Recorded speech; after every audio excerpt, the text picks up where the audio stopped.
Okay, so let's jump right into a wild one. We walk around every single day, completely surrounded by this invisible ocean of air, and we barely ever think about it. But what if, in one single silent moment, it all just vanished? We're about to explore one of the most terrifying and frankly profound what if scenarios you can imagine. Just try to picture that for a second. One moment, it's a beautiful, bright blue afternoon. The very next, it's the absolute, total blackness of deep space. Yeah, this is where our story begins. And here's the thing about this scenario. There's no warning. Our protective layer, the very thing that makes Earth, Earth, it just ceases to exist. This isn't some slow leak we can patch up. It's an instantaneous, all-at-once event. The sensory shock would be completely overwhelming. The sky just snaps to black. Why? Well, there are no more air molecules to scatter the sun's light around. That's what makes our sky blue in the first place. So instead, you'd see a blindingly bright sun, like a laser pointer, right next to all the stars, all at once. In the silence, the silence would be absolute. Sound needs something to travel through, and with no air, the world becomes a perfect vacuum, utterly, unnervingly silent. Okay, so the environmental effects are one thing, but let's get personal. What happens to you in all this? For every living thing on the planet, a very, very short and very final countdown has just begun. That's it. 11 seconds. That is all the useful consciousness you have left. And to be clear, that's not how long you have to live. That's just how long you'd be aware of what's happening before your brain, totally starved of oxygen, just shuts down for good. The whole process is horrifyingly fast. Obviously, suffocation begins immediately.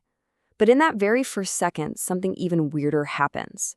See, the air pressure that's always pushing on our bodies is suddenly gone. So the moisture right on the surface of your eyes and your tongue would literally start to evaporate away, instantly. It's this cold, bizarre end that wraps up right at that 11-second mark when everything goes dark. So why does this happen? We usually think of boiling as something that happens when things get really hot, right? But it's actually all about the relationship between heat and pressure. In the near vacuum of space with basically zero air pressure, the boiling point of water just plummets. Now your blood, since it's pressurized inside your body, it wouldn't boil. But any of that exposed moisture on your eyes, your tongue, it would, instantly. So right as you're losing consciousness, the planet itself begins to basically disintegrate. We just don't realize how much that same air pressure is a critical part of our world structure. Without it, our entire civilization starts to fail. The failure would be immediate and catastrophic.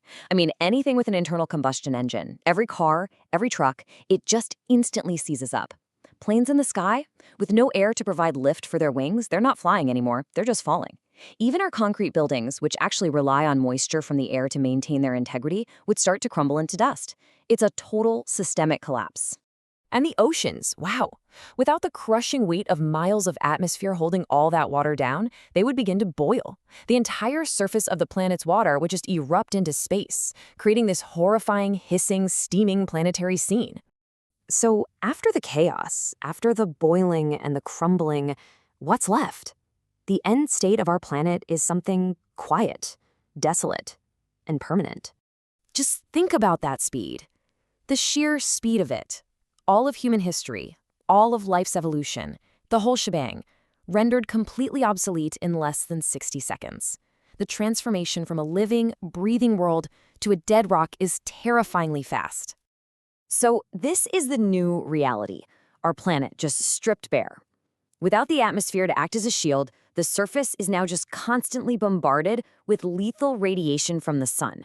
That familiar, comforting blue sky is gone, replaced forever by the cold, black, endless void. So what's the big takeaway here? The atmosphere isn't just the air we need for our lungs. It's structural. It's a shield. It's the pressure vessel that allows liquid water to even exist on our planet. And it's the blanket that protects us from the unbelievable harshness of the universe just a few miles up. It's a pretty sobering thought experiment, isn't it?